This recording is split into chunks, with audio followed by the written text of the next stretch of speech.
Ako makagalaw. Gandang umaga po uli sa inyo. Ano ho? Ilan po sa inyo masaya na nandito? Pakitaas nga ho yung kamay. Praise God, praise God. Ano ho? Kahapon po, kami po ay may seminar. Parang walang katapos ang seminar kung pinag-aagawa ko. No? At nung nagkukwentuhan po kami, nandun kami sa Pilar. Nagkukwentuhan kami. Hindi ko alam kung nabalitaan nyo yung nangyari. No? Napalitaan niyo ba yung aksidente sa Hermosa? In fact, nasa Facebook na yan. No? Grabe yung nangyari. No?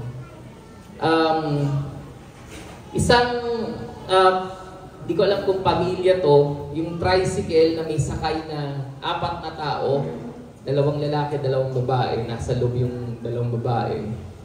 At binangga sila ng isang pick-up truck, no? Pick-up yung wild truck na tinatawag.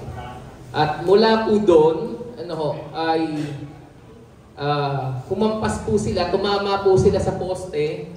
So, yan po yung nangyari. 2 po yung dead on. Nabalitaan niyo ba siya? Sino hindi nakabalita dyan? Ayan, okay lang. No? So, ibig sabihin, marami sa atin marites. Ay, hindi naman. So, yan in fact, yung kasama ko, dumaan kasi sila, yung mga iba kong kasama, taga Hermosa, may video pa talaga sila. Sabi ko, hindi ko kayang panoorin yung video. Sa totoo lang, hindi ko kayang panoorin yung video kasi talagang mas worse yung nasa video. No? May mga dugo pa, may mga ano. So, sabi ko nga, grabe naman to. Patay kagad yung 2 na babae, nasa loob. In fact, ito, may balita. Basahin ko po yung balita. Sabi niya, okay lang po ba basahin ko? Okay. Sabi ganyan, pampabata. From Hermosa, Bataan, 2 female tricycle passengers died while tricycle driver and other female passenger were injured during the pickup tricycle collision along the Roma Superhighway in Barangay Palihan here early morning Saturday. Major Winston Norte Hermosa Police Chief said both vehicles were traveling towards Orani, Bataan, and upon reaching the place of incident, the pickup hit the rear portion of the tricycle while traveling ahead. So tumama na ho. The pickup, the police chief said, pushed the tricycle forward that ramp on the electric post together with the occupants. As a result of the impact, 2 of the tricycle passengers were declared dead on arrival at San Jose Payumo Memorial Hospital in Dinalpihan, Bataan. While the passenger and other passenger were hospitalized, Norte said. So ito po yung nangyari. Ang nangyari, 2 yung patay from the tricycle side. Tapos yung pick-up truck, yung driver ng pick-up truck, buhay.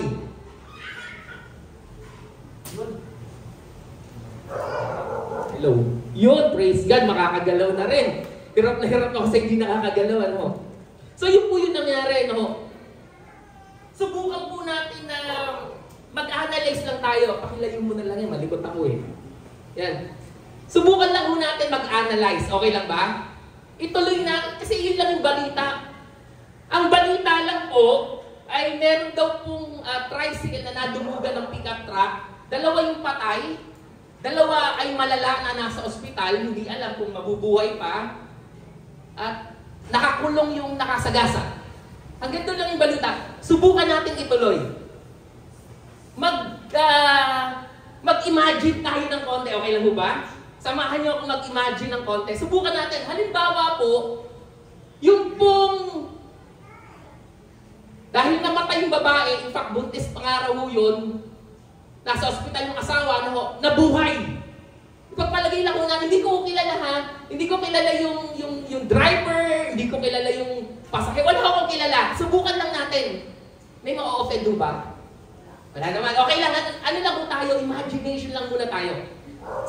Please bear with me. Nabuhay po yung pasahero. Ay, yung lalaki na nasa ospital ngayon. At dahil nabuhay siya, nalaman niya yung kanyang asawa ay namatay, nawala ng ganang mabuhay. Subukan lang ho natin, ha? Nawala ng gana. In fact, hindi biro yan. In fact, may kakilala ko Personal kong kakilala to ha. Nung namatay, yung asawa niya nga may sakit na matagal na may sakit Pero nung namatay, one time nagkukwentuhan kami, sabi niya, Pastor, alam mo ba, yung anak ko, sinumbakan niya ako ng anak ko kasi hindi ko na pag-aral. Sabi ko, bakit? Kasi maayos na tao to, kilala ko to. Talagang maayos to. Sabi niya, ewan ko ba nung namatay yung asawa ko, parang nawalan ako ng ganang mabuhay. Ngayon na lang uli siya, ngayon nag-a-apply siya abroad, ngayon na lang uli niya gustong. Sabi niya nung ang hirap, ilang taon yung Pastor, taon, na hindi ako parang wala akong ganang mabuhay. So ipagpalagay ho natin na ganito yung nangyari. Nasasakyan niyo ako? Ipagpalagay natin na ganito yung nangyari, yung tricycle driver o yung lalaki, kung sino man doon, nabuhay siya pero namatay yung asawa niya. At dahil po nawalan siya ng ganang mabuhay, napabayaan yung anak. Nasasakyan niyo ako? Dahil po napabayaan yung anak, hindi nakapag-aral, napariwala yung buhay. Punta tayo sa kabilang part. Yung driver naman ho, bata pa daw Bata pa daw yung driver. Hindi ko alam kung gaano ka bata, anong basta sabi bata pa. Hindi ko alam kung 30 wala akong idea. Nagtuloy ang buhay. At dahil po may connection, siyempre, wild truck kaya, mahal kaya yun. At tatanungin natin sino yung nakakalam ng presyo wild truck. Si Brother Ace, ano yan? Palagi, magkano ba yung wild truck ngayon? Mahal yan 2 million?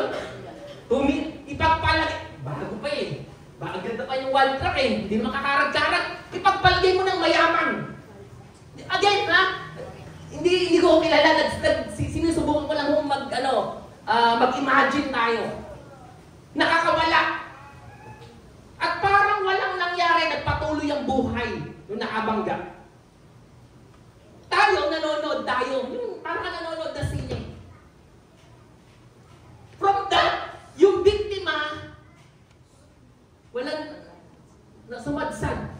Nasira ang buhay ng anak dahil hindi nakapag-aral, dahil napabayaan ng magulang. At yung isa naman, nagtuloy ang buhay. Again, hindi ko kilala, nag-iimbento lang tayo. Kung may nakakarinig dito sa online, nakilala, hindi po yun ang intention namin na sinusubukan lang po namin mag-imagine.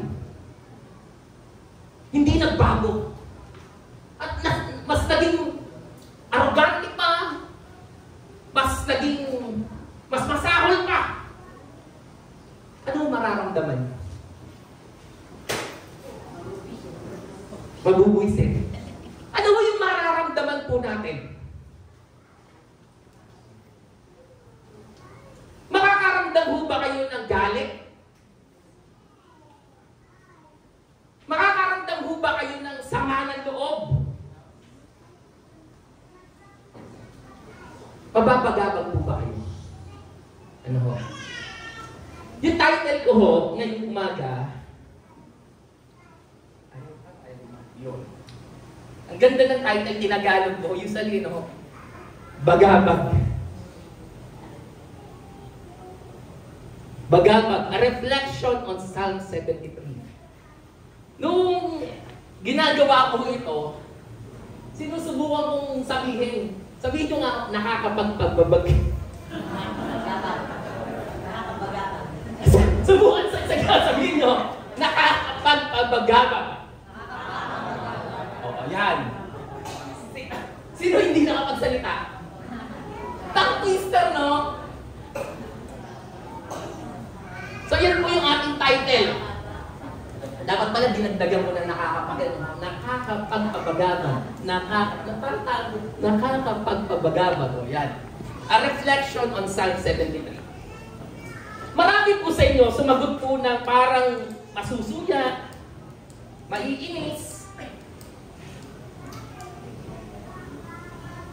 Kapag kami mga nakikita po tayong injustice, ang ibig po sabihin ng bagabag, pag tinignan niyo po siya sa dictionary, bagabag in Tagalog, akala ko kasi may foreigner tayo ngayon kasama natin sila Grace. Hello, kung sa mga nasa online, Bagabag in Tagalog translate to anxiety, uneasiness, or worry. It can also refer to a feeling of being troubled, distressed, or disturbed. In a psychological context, it can signify a state of stress, tension, or agitation. Ayan po yung bagabag, yung uneasy ka, hindi ka relax. Tingnan mo yung katabi mo. Sige po, wag po kayo mahiya. Mukha bang stress? Mukha bang bagabag? Hindi naman, praise God. Ito pong sinasabi po natin, ito po yung bagabag. At marami po sa atin ay nakaka-experience po nito, to be honest. In one way or another, we experience bagabag. Parang akong konyo. We experience bagabag. Parang konyo dati na. Kasi gusto kong galitin talaga yung bagabag. Nakaka-experience po tayo nito. In one way or another, dumarating to sa punto na nate-tension ka, nai-stress ka. Naranasan niyo na bang ma-stress? Stress na lang talaga ang buhay. Hindi naman.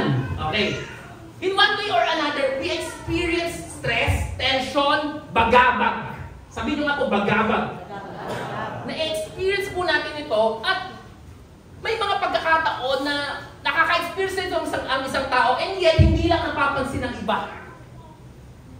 Yung katabi mo bagabag ngayon niya pero hindi mo alam kasi marunong magdala. Okay? To be honest, lahat po tayo, we experience bagabag. Nakaka-experience tayo. Hindi lang po siya halata kasi iba-iba yung level ng ating pananampalataya. Halimbawa, bibigyan ko kayo halimbawa. Si Pastora Aya, tsaka ako, halimbawa, si Pastora Aya, ang level of faith niya, halimbawa, 9. Ako, ang level of faith ko is 5. Halimbawa lang ha.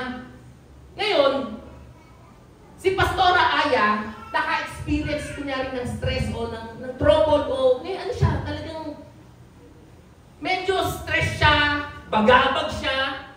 Sabihin na natin parang halimbawang siya, yung kanyang bumaba ng konti, halimbawa. Hindi ko napapansin yun. Kasi sa akin, 5 lang ang level of faith ko, 5 lang yung level of faith ko. Kung bumababa siya 7, mataas pa rin kumpara sa akin. Mas mataas yung narating niya, yung maturity niya, mas mature na si Pastor Raya sa akin. Naintindihan niyo ho? Kaya pag tinignan natin siya, okay naman na. Pero sa sarili niya, kaya niyang sagutin, there's something wrong with me. Hello? Naintindihan niyo ako? Pag ikaw sinagot mo, kilala mo ang sarili mo, there's something wrong with me. May problema ako. Alam niyo sa sarili. Pero sa ibang tao, hindi nila nakikita to. Hindi nila na-recognize kasi pag tinignan kanila, you're still okay. Like, nagkakaintindihan po tayo. And take note, hindi ito invento. In fact, sa Bible, marami na rin tao ang naka-experience nito. Papakita ko kayo ng halimbawa. In Jeremiah chapter 12, verse 1. Sabi na niya, you're always righteous, Lord.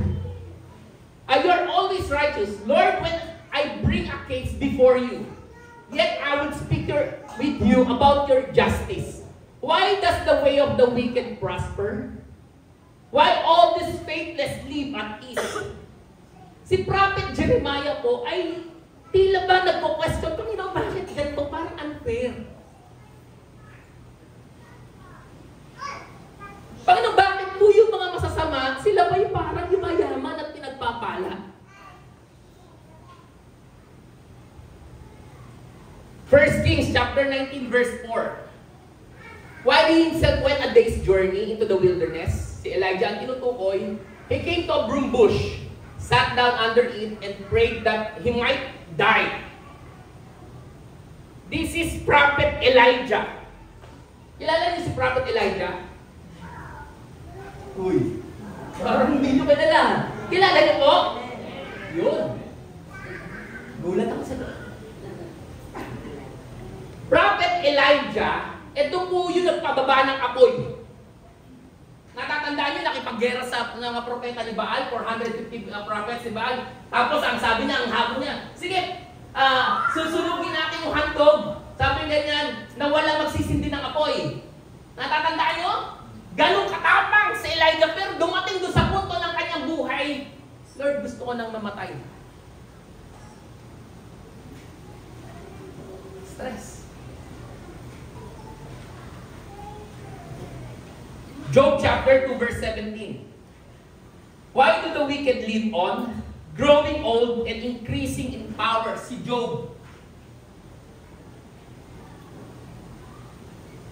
Marami po sa akin nakaka-experience po ng ganyan. Usually po, we experience bagabag, una, when we are affected physically.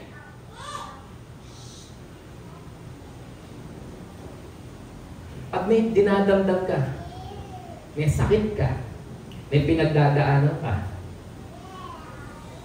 nababagabag ka. Sino po sa'yo magiging masaya pag nabaltaan niyo may cancer kayo? Wala. Sino po ilulungkot? Parang wala din, ilan lang. Sino po yung kahit anong gawin ko, hindi magkataas ng kamay?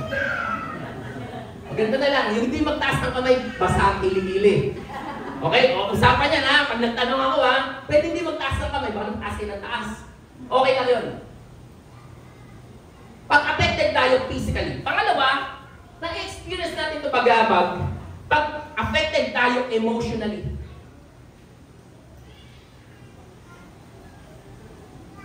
Hindi man physical, pero may pinagdadaanan kang emosyon. Maaaring yung asawa mo, sumakabilang bakod.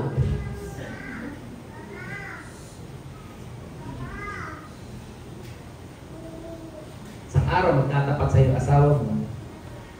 Han, pasensya na. Gusto ko nang lumaban. Gusto ko nang kasama si Mario.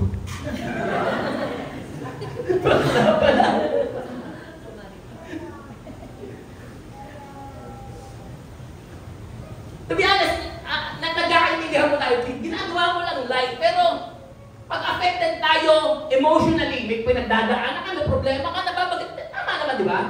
Nag-worry ka, uneasy ka, bagabag ka. And then third one, we're affected spiritually.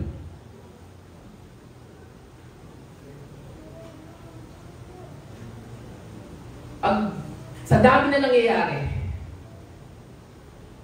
nadidrain ka, ito naman yung totoo, nadidrain tayo. Kulang tayo sa panalangin, kulang tayo sa pagbabasa ng salita ng Diyos, kulang tayo sa fellowship. Tingnan mo, i-observe mo lang, ang bilis mong mabagabag.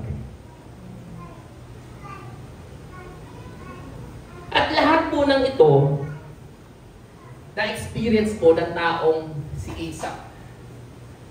No, in Psalm 73. Na-experience po niya yan. A prophet or, hindi naman.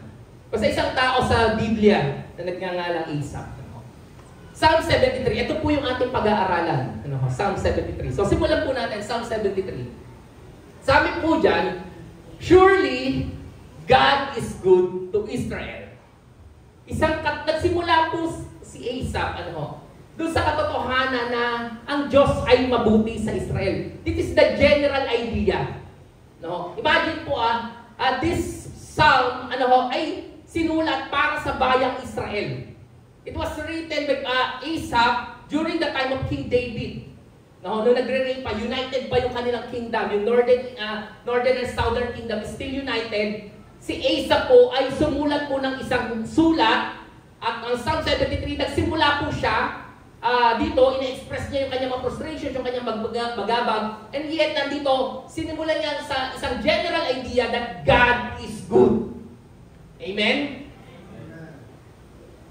In fact, ito yung paniniwala natin na ang Diyos ay mabuti. May mga church services po na up till still now, part of their Sunday service, meron po silang testimony. Dati meron tayo, di ba? Ngayon, inalis na natin, no? Nilagay na natin sa mga cell group. But still, part of that, kasi naniniwala tayo na ang Diyos ay mabuti at ang Diyos ay may ginagawa. Kaya nga may mga testimony tayong ginagawa. So, nag-start po si Asaph dito sa katotohanan niya that God is good to Israel. Kasi pag binalikan po nila yung kaisipan, alam na alam nilang mabuti ang Diyos. Isa po sa tindi ng kanilang culture, ng kanilang custom, may tinatawag po silang oral tradition. Sabihin niyo nga po, oral tradition. Ano po yung oral tradition? Ang oral tradition para sa kanila, isinasali nila yung kwento, eksakto, walang labis, walang kulang. Imagine mo yung sinusubulan mo ng Genesis. Si Moses. Hindi, paano na isulat ni Moses? Yung creation, ang dami na ilang daang taon na yon. From Adam, tapos nag-Noah pa, kung ano-ano pa yung mga, di ba matagal pa si Moses, pero paano niya naisulat yun? Part of that is the oral tradition. Kaya nga, pag binasa niyo yung Old Testament, sabihin niyo to sa inyong mga anak. Nabasa niyo na yun? Ano?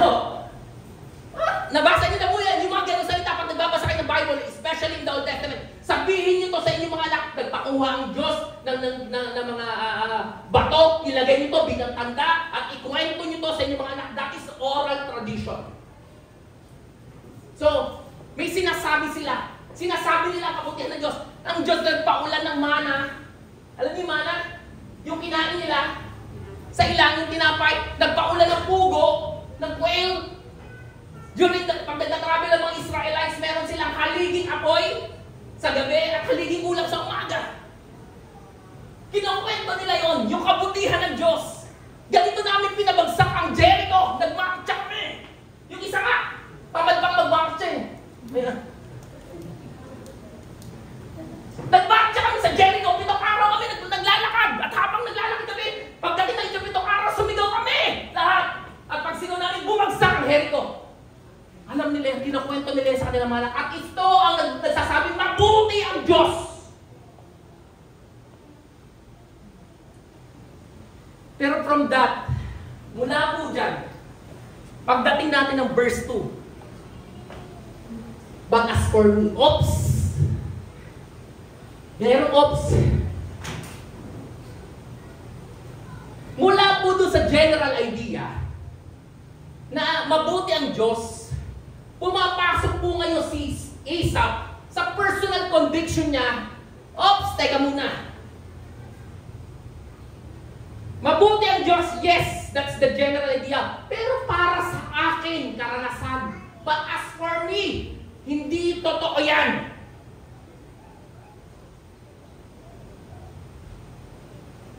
My feet had almost slipped. I had nearly lost my foothold. Hindi totoo yan.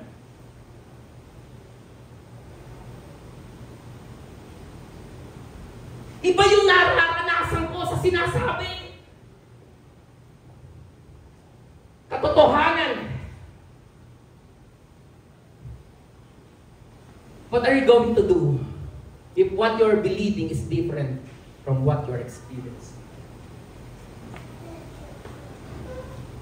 Ano pong gagawin mo? Kung ang isang katotohanan na alam mong, halimbawa, katotohanan na hindi ka pababayaan ng Diyos, alam na alam mo, hindi ka pagkukulangin ng Diyos, pero ngayon ito ka, salag na salag ka, hindi mo alam kung saan ka kukuha ng pambabayan mo. Sa maraming gastusin. At may mga deadlines. Ang katotohanan, ang Diyos na nagpapagaling, pero ito ka, may sakit ka, hindi mo alam kung mabubuhay ka pa.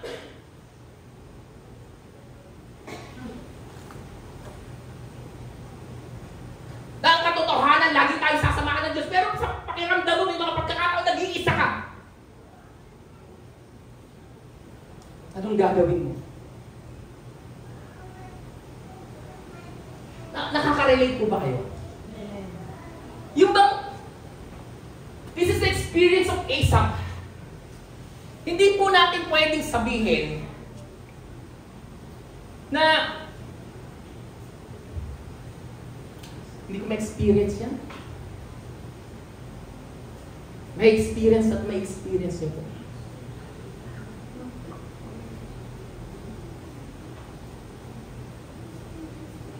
Sino dito yung nagtatrabaho?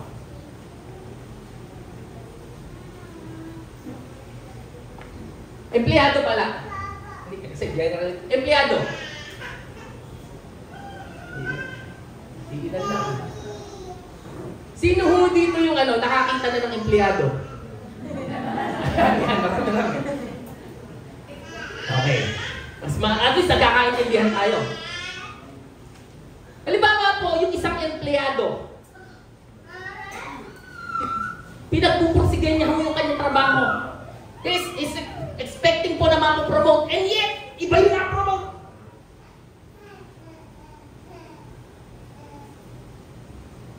Gumagawa, estudyante, sino estudyante rito? Yan. Nagsusumikap kayo. Inaabot kayo ng alas 2 na madaling araw para sa paggagawa ng project nyo, ng mga reports. Pagkatapos biglang-bigla na lang yung kaklase mo, nangopya lang. Very good. Walang kahirap-hirap.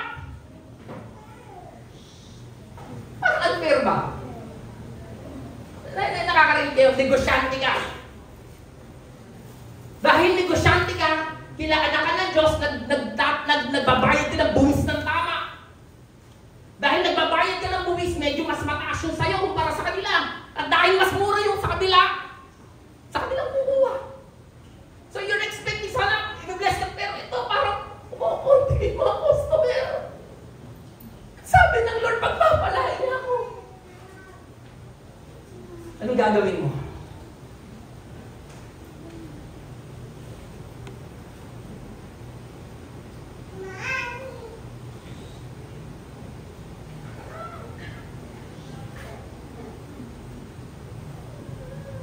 Sino po si Esau?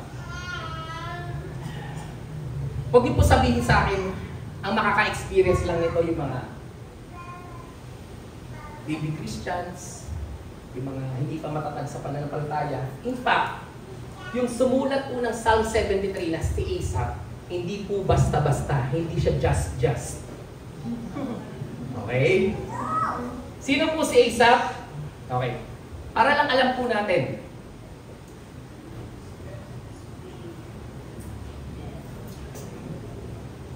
siya po ay isang Levita. According to 2 Chronicles chapter 5 verse 12. Pag sinabi po nating Levita, ano po yan? Yung mga naglilingkod sa templo. Okay? He is the worship leader of David in his kingdom. According to 1 Chronicles chapter 16 verse 5. He is the one who played the cymbals before the Ark of the Covenant when David transferred the Ark of the Covenant from the house of Obed-Edom to Jerusalem. Natatandaan niyo yun? Yung may humawak pa sa Ark of the Covenant na namatay.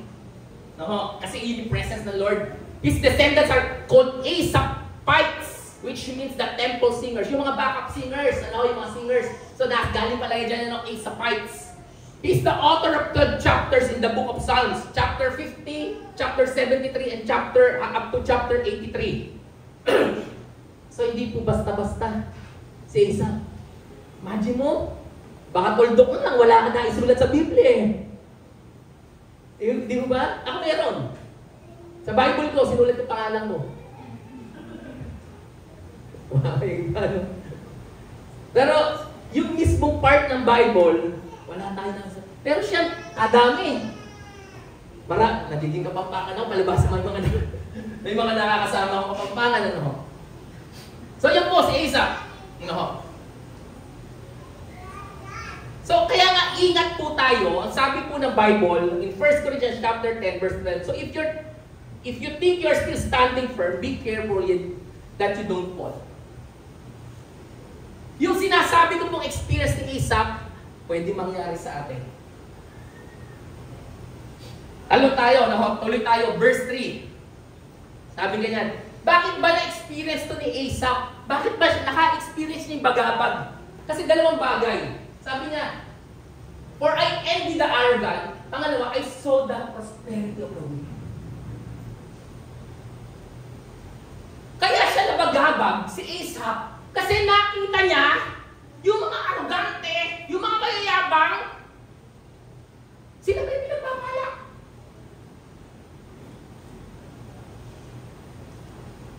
Na-burden siya, na-bother siya. Actually, wala naman tayong pakialam, di ba? Yung kapitbahay niyo ba pag yumaman may pakialam kayo? Wala naman, di ba? Halimbawa di ba? Yung kapitbahay ko, halimbawa na umasensyo siya. I don't care, wala akong say doon. Kahit yumaman siya, kahit nakurakot siya, masama siya, wala akong pakialam doon. Pero, ito na yun. Pag kinumpara mo na yung sarili mo sa kanya, doon pumapasok ang problema. Tingnan mo lang yung sarili mo, wala ka magiging problema yan. Ano ba ikaw? Kumakain naman kayo 3 beses sa araw, nakakapag-aral naman, maayos naman. Pero when you start comparing yourself to others, doon pumapasok ang problema. Lord, bakit siya? Naiintindihan niyo ako? Bakit siya? Masama siya, pero ito, mag-a-abroad na naman siya. Bakit siya? Masama yan eh. Hindi nga, kasama ko yun sa trabaho, hindi nga nagtatrabaho na maayos yan eh. Pero bakit siya? Tingnan mo, magbabakasyon sila sa Boracay ng pamilya niya. Tama? Tapos pumasok na doon sa atin, nakita na natin, nakumpara natin yung sarili natin, dalawang bagay pwede mangyari. Either, pag kinumpara mo yung sarili mo, either yayabang ka, pagka ikaw, kunyari, you compare yourself to others, na mas ahead ka sa kanya, mas magaling ka, magaling ako. Pogi ako. Mas magaling ako dyan. Mas makalino ako dyan. Or, pag kinumpara mo naman yung sarili mo sa iba na mas mababa, mas mataas kaysa sa'yo, maaawa ka sa sarili mo. Pangit. Naiintindihan natin? Kaya stop comparing. Stop comparing. Kung ayaw niyo maging miserable buhay nyo, huwag na magmumito kumpara sarili niyo sa iba. Pinagpapala tayo ng Diyos sa sarili niyang paraan, huwag mong ikumpara sarili mo sa iba. Sabi mo nga sa katabi, huwag mong ikumpara sarili mo sa iba. You are created fearfully and wonderfully. Ito yung problema, pag kinumpara mo na, nagkakaproblema na eh. Sabi niya, tuloy natin yung kwento ha. Sabi ka niyan, in verse 3, ito, sabi nga yan, ang ganda na sinabi ni Raymond Edman. Sabi ka niyan, never doubt in the dark what God has spoken in the light. Huwag mo raw pangdududahan yung sinabi ng Diyos sa liwanag sa panahon ng kadiliman. Tuloy natin. Verse 4, imagine mo they have no struggles. Their bodies are healthy and strong. They are free from common human burdens. They are not plagued by human ills. Kung sino yung masasama, sila ba yung parang walang sakit? Sila ba yung walang problema? Sila yung walang struggles? Unfair talaga, no? Ipapakita ko sa inyo. Ito po, ayan. Ito pong, nababasa nyo ba? Kuya.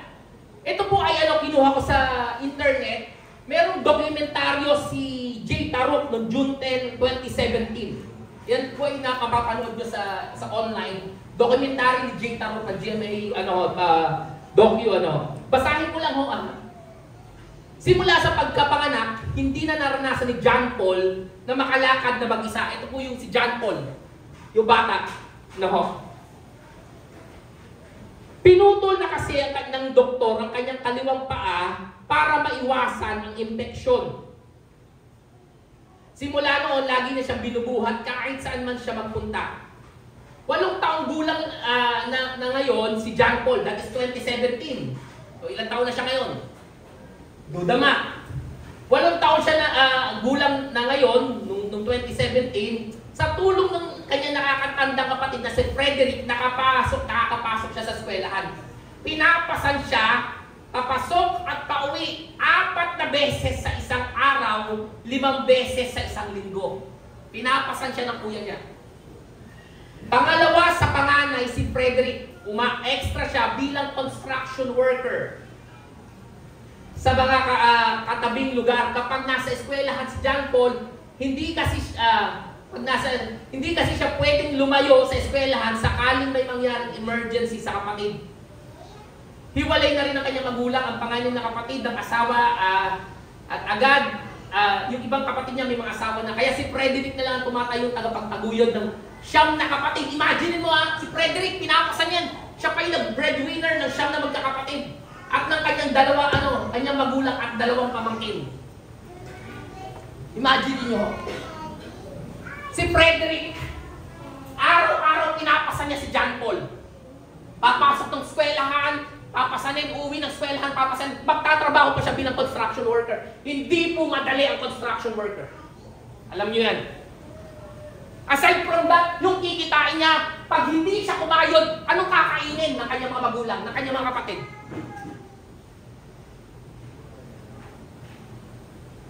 Bakit hindi na lang mangyari yan sa mayayaman?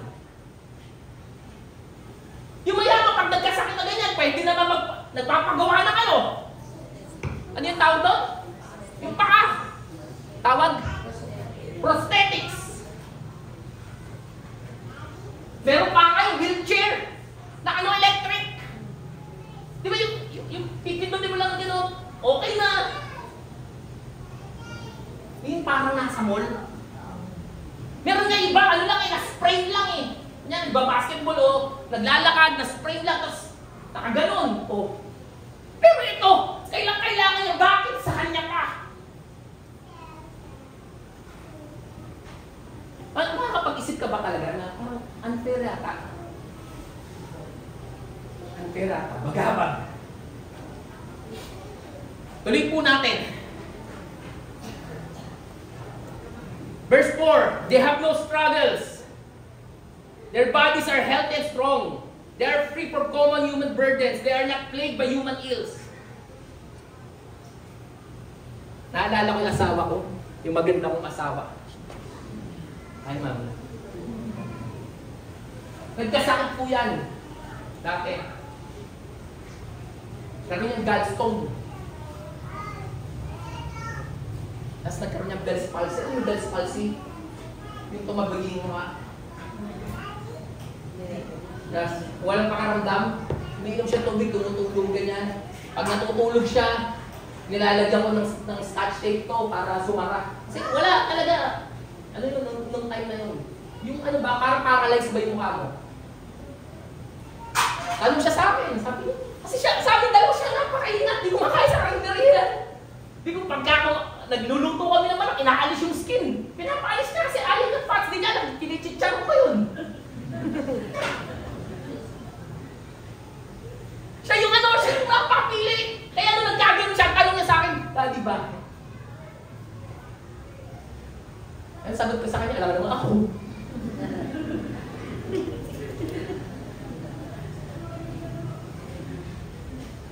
But seriously, bakit sa kanya nangyari? Siya yung maingat. Ako hindi naman ako maingat. Kahit anong kinakain ko, wag lang panis.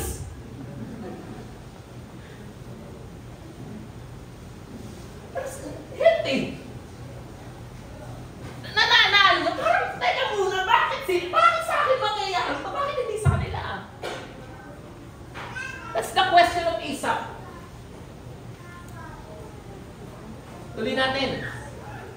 Therefore, pride is their necklace, and clothe themselves with violence.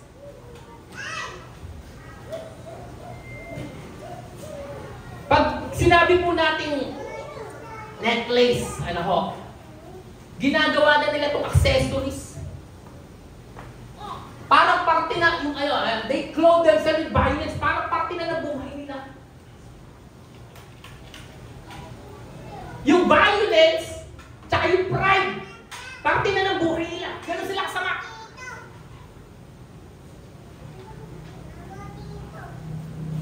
Nakakapanood ba kayo ng mga balita sa abroad? Yung mga katulong?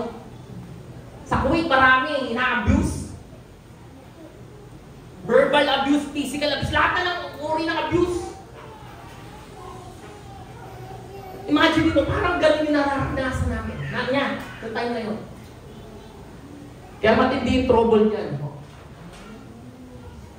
Bilisan natin ang context, kasi may gusto akong gawin mamaya. Verse 7. From their callous hearts comes iniquity.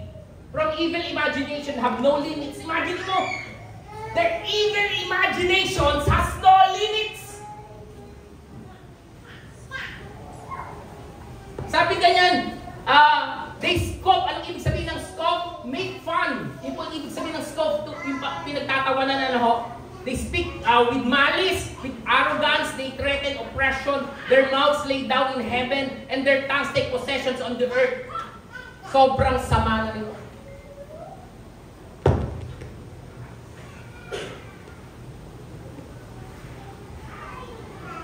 Their evil imaginations has no limits. Masama pa kay Rigor. Parang ilan na yung nakapagpamawa. Hindi nyo kilala si Rigor, ano? Alam nila natin. Grabe, ho. This is how sinful they are. They understand the Torah, and the Torah says, blessings comes with the responsibility. Pero sila, hindi nila sinusunod, and yet, parang iba nangyayari. Sila pa yung mayaman. At masenso. Tuloy natin. Verse 10, therefore people turn to them and drink up waters in abundance. Sila pa yung maraming kaibigan. Diba? Tingnan niyo, sino yung mga masasama? Sino yung maraming kaibigan? Tingnan, sino dito? Nakaka-relate ba kayo? Ikaw, sumusunod ka sa Diyos, sister, halin. Ayun. Yung isa, magyaya, party time, go! G tayo dyan!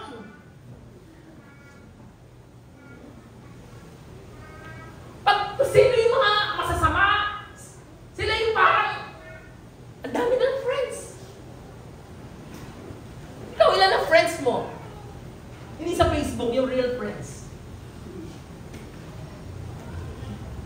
To be honest, parang ilan lang ako. Pero sila ang dami. Dami.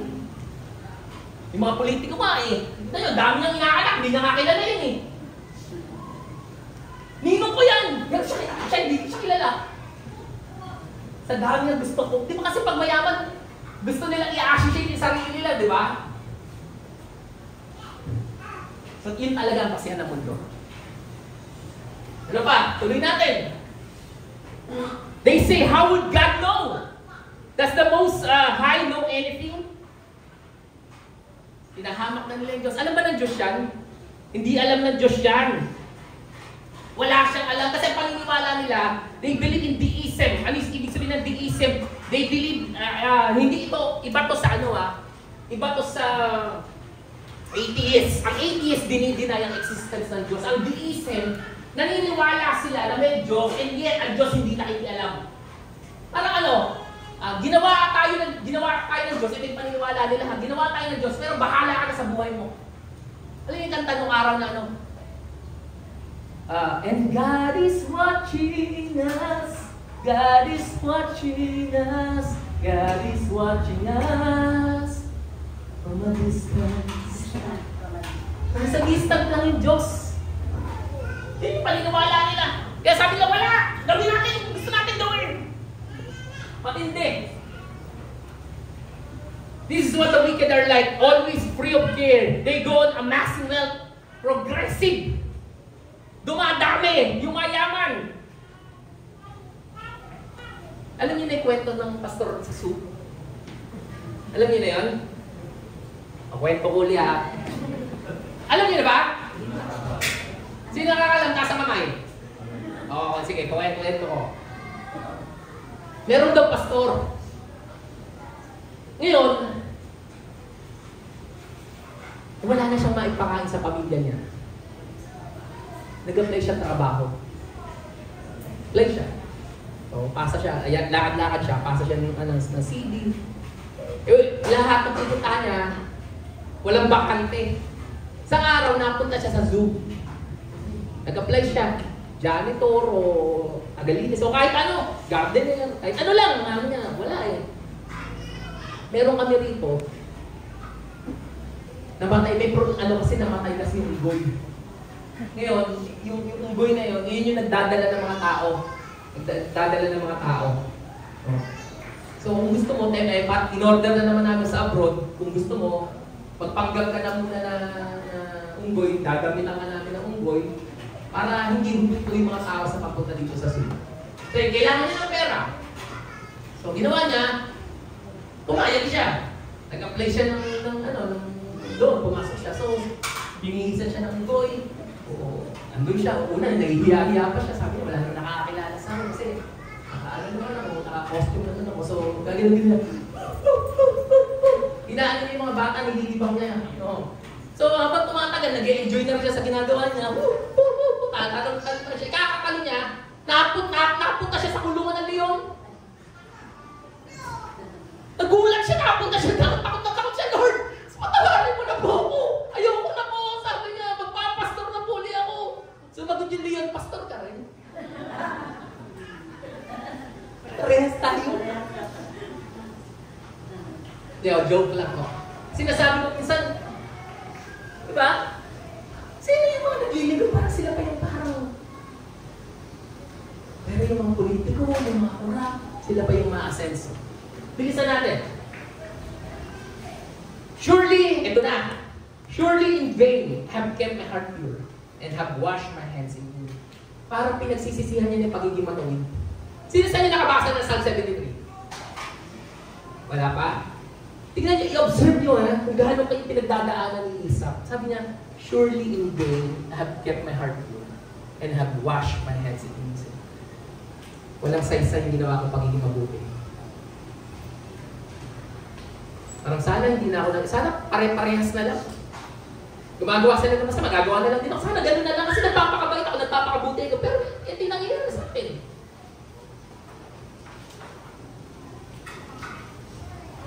Nag-self-pity na lolo mo. Tuloy natin. Yan, may question ako. Pumasok na ba sa isip mo, gumawa na lang din ng masama kasi parang unfair na sa'yo pag sunod sa Diyos? Hello? Hindi niyo ako kailangan sagutin. Ano yung sa sarili niyo? Pumasok na ba sa isip mo, gumawa na lang din ng masama? Kasi parang unfair na sa'yo pag sunod sa Diyos. Verse 18. Sabi, surely I have kept my heart. I have kept my heart pure and have washed my hands in innocence. Ito pa. Verse 14. All day long I have been afflicted and every morning brings new punishment. Hindi ko na kaya. Ito yung pinagdadaanan ko. Sobrang sakit na parang sasabog na ako sa dami ng problema.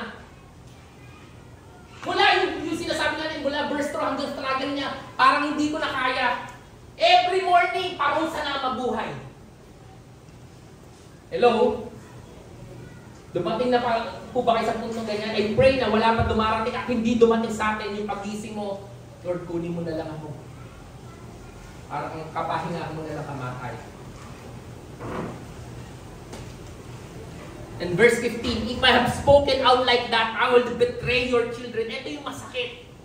Yung sabi na pag wala na ako, pag bumigay na ako sa pananampalataya ako, ano mangyayari? Hindi pwede. Bakit? Lingkod ako ng Diyos. Leader ako ang daming matitisod.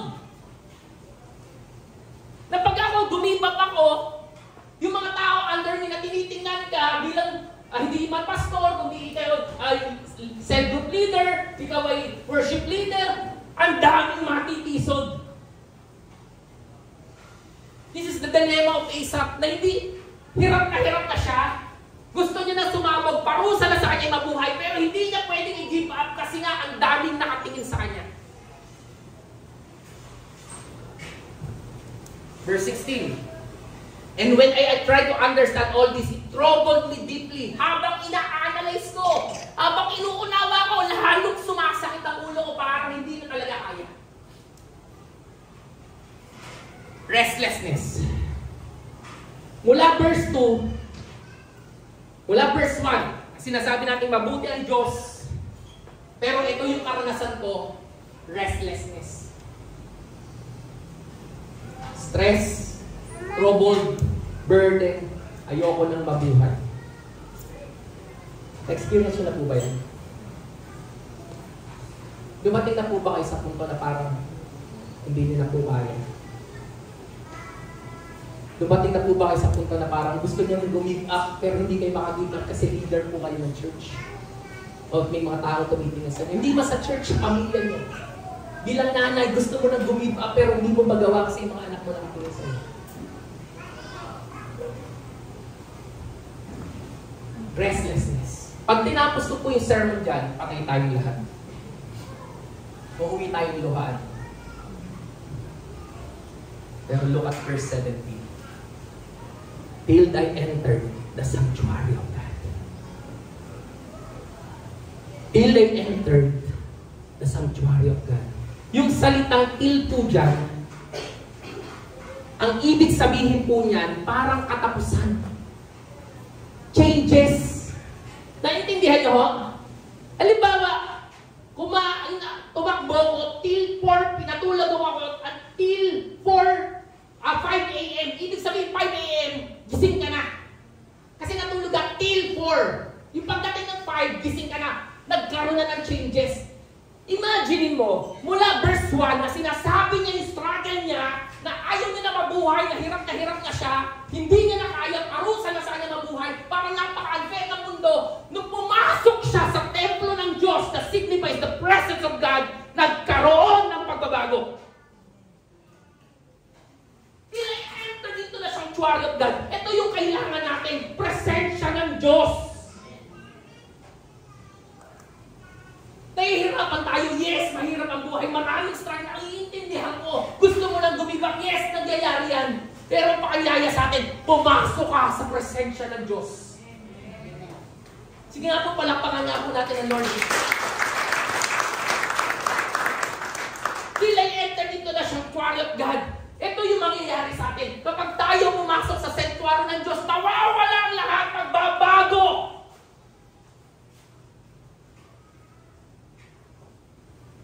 Gusto mo nang huminto yung problema mo. Gusto mo nang mawakasan yung problema mo parang hindi mo na kaya, na wala ka na kapahingahan, pumasok ka sa presensya ng Diyos. Gusto mo magkaroon ng pagbabago na parang hindi mo na kaya, hindi mo na alam ang gagawin sa bawat araw, sa solusyon, sa dami ng mga problema, sa unfairness sa trabaho, sa injustice sa paligid mo, pumasok ka sa presensya ng Diyos. I-observe natin, tingnan po natin yung struggle po ni Isaac. Ang dami-dami po sinabi mula kanina, lahat na ng hirap na experience ni Isaac. Pero ito, verse 17, till I entered into the sanctuary of God. Sabi na yan, and then I understood. Sabi niya, then I understood their final destiny. Tatlong bagay yung mangyayari pag pumasok tayo sa presensya ng Diyos. Number 1, there will be a peace and clarity.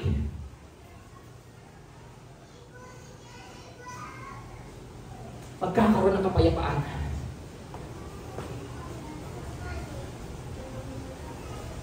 Yung mga tanong mo sa isipan mo, mauunawaan mo sa presensya ng Diyos. Bakit maraming beses hindi natin maintindihan yung nangyayari sa atin? Ina-analyze natin bilang matatalinong tao, hindi natin maintindihan. Bakit? I-compare natin. Di ba kanina sabi niya, verse 16, when I try to understand all of this, it troubled me deeply. Lalo lang siya na-stress. Habang iniisip niya yung solusyon, habang iniisip niya, nag-a-analyze siya, ano nangyayari, hindi niya maintindihan, lalong lumala, hindi ba? Pero pag sinin mo, till I entered into the sanctuary of God, then I understood. Tingnan niyo, hindi ako nagsasabi niya ng Biblia. No. Logically, ina-analyze niya. Normally, ina-analyze niya. Bilang matalinong tao, nag-a-analyze siya. Lalo siya napahamak. Lalo siya na-burden. Pero pumasok siya sa presensya ng Diyos, he understood. Bakit? May mga pagkakataon na hindi logical ang sagot sa problema natin. Unless na makita mo kasi ang mga bagay sa perspektibo ng Diyos, sa eternal perspective, hindi mo maiintindihan. Kaya if you compare na parang unfair ang mundo, kasi ito nangyayari, sila umaasenso, ikaw sumusunod sa Diyos, parang hirap na hirap ka, it will be unfair. Pero pag sinilip mo, anak, ganyan kita kamahal kasi kaya ka naghihirap kasi hinuhubog ko yung character mo. Anak, kaya ka nahihirapan kasi mahal na mahal kita. Gusto kong yung attitude mo mo mabago, mas maging kawangis ka pa ni Kristo. Sila pinagpapala, hayaan mo na silang maging masama. Kasi yan na lang asiyahan nila, maiimpyerno na yung mga yan.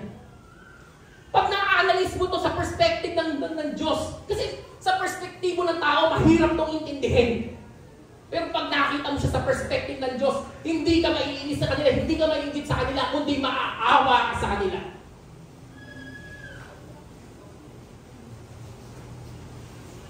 Pumasok tayo sa sanctuary ng Diyos. Pumasok tayo sa presensya ng Diyos. Gusto niyo ng pagbabago? Gusto niyo po ng clarity? Gusto niyo ng kapayapaan? Pumasok ka sa presensya ng Diyos. Pangalawa, laktawan na natin. There will be peace and security. Magkakaroon ka ng kapayapaan ng security. Security. Sabi niya, when my heart was grieved and my spirit embittered, I was senseless and ignorant. I was brute, beast before you. Ito yung palaban ka. Para ka laging sumasagot. Para ka nakikipag-away sa Diyos. And yet, I always with you. You hold me by my right hand. You guide me with your counsel. And afterward, you take me into your glory. Pag pumasok ka sa presensya, you will reminded na nandiyan pa rin ang Diyos. Hindi ka niya iiwan. Na kahit namin sa pasaway tayo, ang Diyos laging nandiyan, anak. Nandito lang naman ako. Na parang bang pag hirap ka na pinakaramdam mo, iniwanan ka na ng Diyos. Pag pumasok ka sa presensya ng Diyos, sasabihin sa'yo ng Diyos, anak, hindi naman ako nawala. Hindi ka lang tumatawag. Amen? Pangatlo, kahuli-hulihan. Ito pa, sabi niya, ito gusto ko yung Psalms 91. Maraming beses kasi hinahanap po natin yung kamay ng Diyos. Maraming beses hinahanap po natin yung solusyon ng gagawin ng Diyos. Sabi ng Psalms 91, whoever dwells in the shelter of the Most High will rest in the shadow of the Almighty. Dalawang names of God po yan. Number one is, sabi ganyan, who dwells in the shelter of the Most High. Sabi ganyan, Most High is El Elyon. El Elyon. Shadow of the Almighty is El Shaddai. Okay? Yung kapangyarihan ng Diyos, ito yung Most High God. Most of the time, ang hinahanap natin yung El Shaddai, yung kapangyarihan ng Diyos. Pero no one, iilan lang yung naghahanap kay El Elyon. Yung pupunta ka sa Lord para lang sumamba, hindi ka maghihingi. Yung pagmananalangin ka, Lord, sasamba lang ako. Maraming beses na nanalangin tayo kasi may kailangan tayo sa Lord. Tumatawag lang tayo kasi may hihingin tayo sa Diyos. Pero alam niyo po ba mga kapatid, pag pumasok sa sanctuary ng Diyos, hinanap mo lang, gusto mo lang siyang sambahin. Hindi mo lang mahahanap ang kanyang presensya, masusumpungan mo rin ang kapangyarihan ng Diyos. Kaya challenge ko, wag lang natin ang kapangyarihan ng Diyos. Hanapin natin yung mismong mukha ng Diyos. Pahuli-hulihan po. Sorry. There will be a renewed identity. There will be peace and renewed identity. Whom I have in heaven but you.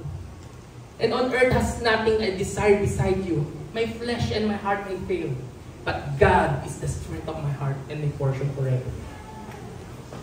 After niya pumasok sa presensya ng Diyos, sa dami ng kakulangan, sa dami ng injustice, sabi niya, Lord, ang dami kulang sa akin, pero enough ka na pala. Kung ang happy heaven, Lord, ikaw lang, sapat-sapat ka na.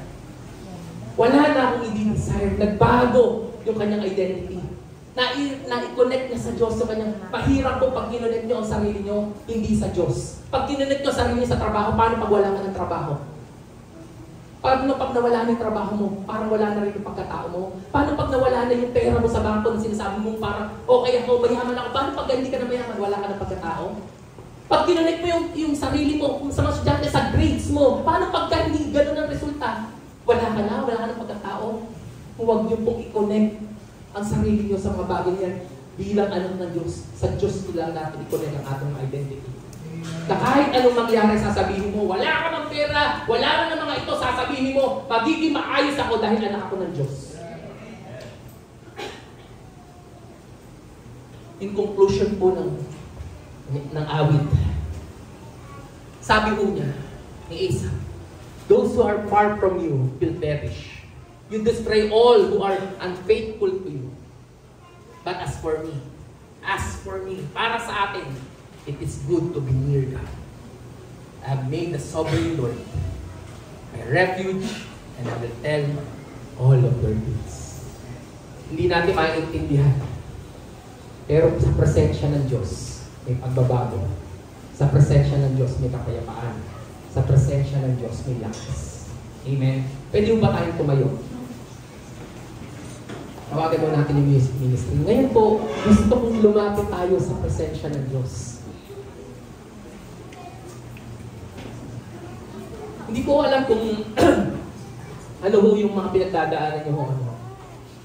Hindi ko alam kung gano'n na ho mabigat. Kung dumarating kayo doon sa punto na parang hindi nyo na kaya, dumarating po kayo doon sa punto na parang ayaw nyo na. I challenge you this morning, lumapit po tayo sa presensya ng Diyos. Pwede ba tayo yung po? Habang naghahanda sila, kausapin nga po natin yung Diyos. Sige, makipag-usap nga po tayo sa Lord ngayong umaga. Nakikita po ng Diyos yung ating puso, lantad po sa Panginoon ng lahat ng bagay. Dumarating po kayo sa punto na parang bigat na po kayo at wala na pong mapahinaan. It's time for you to enter into the sanctuary, into the presence of God.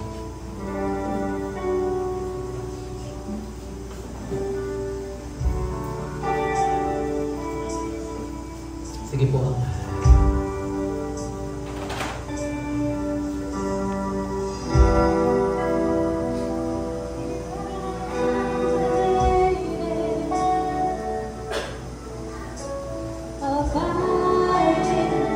Sige po, kausapin lang po natin ang Diyos.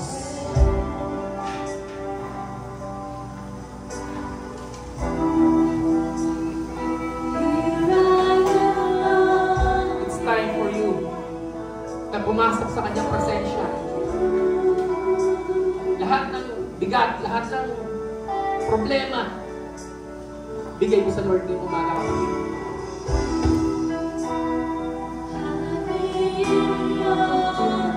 Oh God.